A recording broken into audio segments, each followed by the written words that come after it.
मानव जनन तंत्र के चैप्टर में आज के इस स्लाइड में स्पर्म की संरचना का अध्ययन होगा। ये स्पर्म है क्या, स्पर्म का निर्माण कहाँ होता है और फिर स्पर्म की संरचना क्या है, स्पर्म का महत्व क्या है, इसके अंतर्गत आप ये समझेंगे।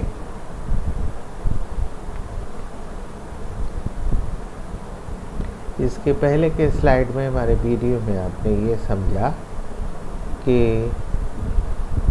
मनुष्य में जो नर जननांग है उसमें मुख्य नर जननांग उसका वृषण होता है, टेस्टिस, और टेस्टिस पे सेमिनिफेरस ट्यूब्यूल, टेस्टिस की अनुप्रस्थ काट की स्लाइड में आपने भली भांति देखा है कि सेमिनिफेरस ट्यूब्यूल कहाँ है, क्या है और उसकी अनुप्रस्थ काट क्या है। तो उस अनुप्रस्थ काट के आधार पर ये पता चलता है कि सेमिनिफेरस ट्यूब्यूल की संरचना क्या है।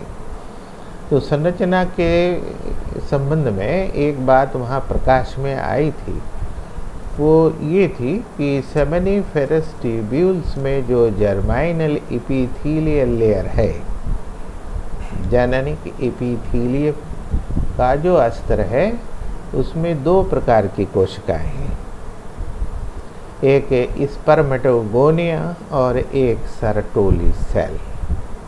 एक स्पर्मेटोगोनिया और एक सर्टोली सेल। फिर वहाँ आपने ये भी समझा है कि स्पर्मेटोगोनिया का कार्य क्या है। तो स्पर्मेटोगोनिया शुक्र जनन की प्रक्रिया द्वारा, यानी स्पर्मेटोजेनेसिस की प्रक्रिया द्वारा स्पर्म का निर्माण करती है। ये नर युग्मक कहलाता है। तो फिर आइए समझें कि इसकी संरचना क्या है।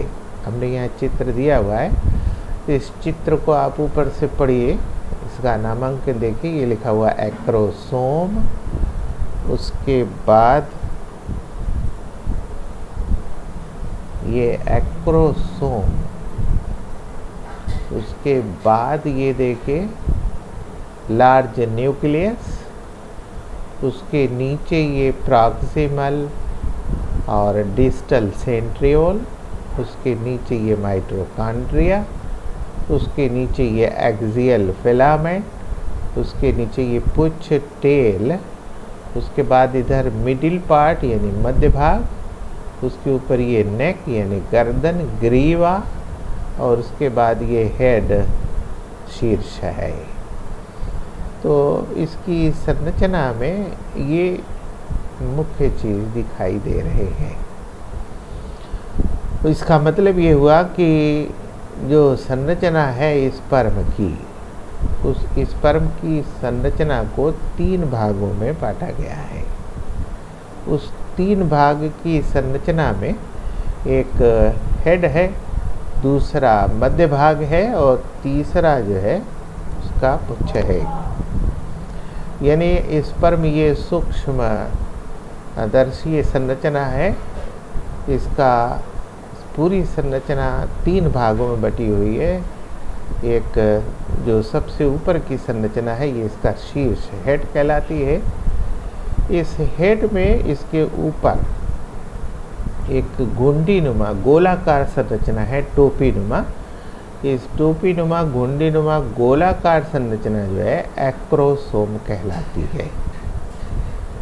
ये टोपीनुमा संरचना जो है ये एक्रोसोम कहलाती है। ये गाल्जी काय का बना होता है। इस एक्रोसोम में हाइलोरोनाइडेज एंजाइम का स्रावण होता है। यह स्रावण इस स्पर्म को अंड कोशिका में प्रवेश करने में सहायता करता है और तभी इस निषेचन की क्रिया संभव हो पाती है। तो एक्रोसोम की इम्पोर्टेंस ये है कि इसमें ये गाल्जी काय का बना होता है, और दूसरी इम्पोर्टेंस ये है कि इसमें हाइलोनाइडेज एंजाइम का स्रावण होता है, और ये निषेचन की क्रिया में मदद करता है, यानी शुक्राणुओं के अंडाणुओं में प्रवेश की क्रिया में सहायक होता है। अब इस एक्रोसोम के नीचे इसका लार्ज न्यूक्लियस, बहुत बड़ा केंद्रक होता है। तो केंद्रक और एक्रोसोम ये मिल करके इसका हेड बनाता है। केंद्रक के नीचे सेंट्रियोल पाया जाता है। उस सेंट्रियोल के बाद इसकी नेक यानी ग्रीवा शुरू होती, इसमें भी एक सेंट्रियोल होता है। तो इस सेंट्रियोल से सूत्रवत रचना निकलती है। ये सूत्रवत रचना जो है पूरी नेक से लेकर के टेल के एंड तक, सिरे तक फैली हुई होती है। ये सूत्रवत धागे नुमा संरचना एक्सियल फिलामेंट कहलाती है। अब आइए इसके तीसरे भाग पर ध्यान दें। तीसरा भाग जो है ये मिडिल पार्ट दूसरा भाग इसका ये मिडिल पार्ट कहलाता है। इस मिडिल पार्ट में माइटोकॉन्ड्रियल, इस मिडिल पार्ट में माइटोकॉन्ड्रियल शीट पाई जाती है। इस माइटोकॉन्ड्रियल शीट से हो करके ये एक्सियल फिलामेंट जो है टेल से के सिरे तक पहुंचता है। चूँकि इसमें माइटोकॉन्ड्रिया की बहुत अधिक मात्रा है, माइटोकॉन्ड्रिया की संख्या बहुत अधिक है, इसलिए यह पूरे स्पर्म के लिए ऊर्जा प्रदान करने का कार्य करती है। उसके बाद की जो स्थिति है वो पुच्छ की है। इस चीज़ को देखिए, यहाँ पूरा नोट उपलब्ध है आपका। यानी मध्य भाग में शीर्ष के पीछे एक छोटा भाग होता है, इसमें एक या दो सेंट्रियोल होते हैं। इस सेंट्रियोल से धागे नुमा जो संरचना निकलती है वो एक्सियल फिलामेंट कहलाती है।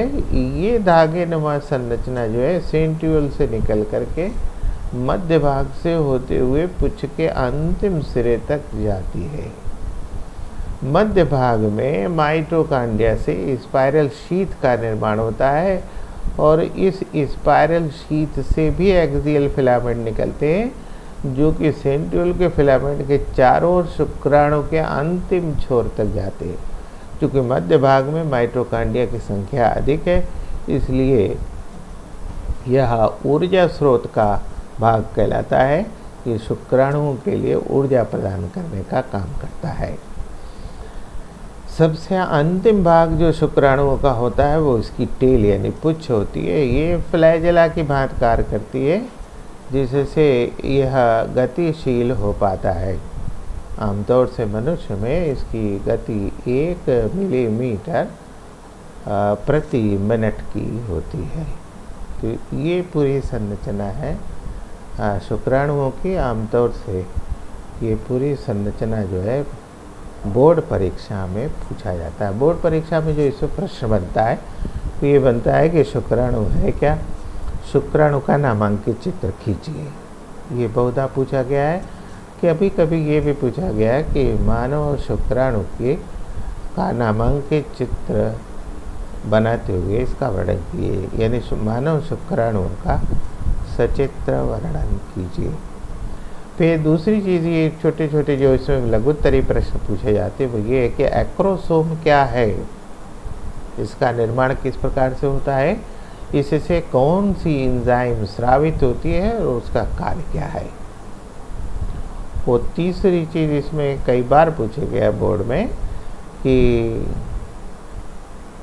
स्पर्म में ऊर्जा प्रदान करने का भाग कौन सा है और क्यों ये ऊर्जा का स्रोत कहा जाता है।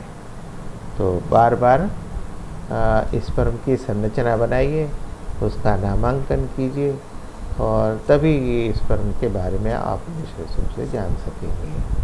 बार बार इस चीज़ को ड्रा कीजिए, बार बार संरचना बनाइए, तभी चित्र याद हो पाएगा, तभी आप इस बात को समझ पाएंगे।